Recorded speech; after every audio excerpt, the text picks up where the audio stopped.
Sir, ಇದು ಈ ಒಂದು ಹೋರಾಟ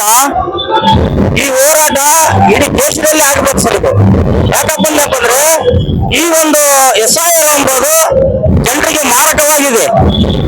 ಯಾಕಪ್ಪ ಅಂದ್ರೆ ಹಿಂದಕ್ಕೇನು ಸಂವಿಧಾನಕ್ಕೆ ಬರ್ಲಿಕ್ಕಿಂತ ಮುಂಚೆಗೆ ಈಗೇನು ಒಂದು 5 ಜನರಿಗೆ ಓಟಿನ ಹಕ್ಕಿತ್ತು. ಒಂದು ಭೂಮಿ ಇದ್ದವರಿಗೆ, ಶಿಕ್ಷಣವಂತರಿಗೆ, ಮೇಲ್ಜಾತಿಯವರಿಗೆ ಮತ್ತು ರಾಜ್ಯಭಾರ ಮಾಡುವಂತವ್ರಿಗೆ ಅಂತವರಿಗೆ ಒಂದು ಓಟ್ ಅಂತದ್ದು. ಆ ಒಂದು ಸಿಸ್ಟಮ್ ಅನ್ನ ಇವಾಗ ಕೇಂದ್ರ ಸರ್ಕಾರ ಅದನ್ನ ಜಾರಿ ಮಾಡಕ್ ಹೊಂಟಿದ್ದಾರೆ. ಸಂವಿಧಾನ ಒಪ್ಪಲಾರುವಂತ ಮನಸ್ಥಿತಿಗಳು ಇವಾಗ ಈ ರೀತಿ ಒಂದು SIR ಅಂತ ಒಂದು ನಾಟಕ ಮಾಡ್ತಾ ಇದ್ದಾರೆ. ಈ SIR ಎಂಬುದು ನಮ್ಗೆ ಜನರಿಗೆ ಮಾರಕವಾಗಿದೆ.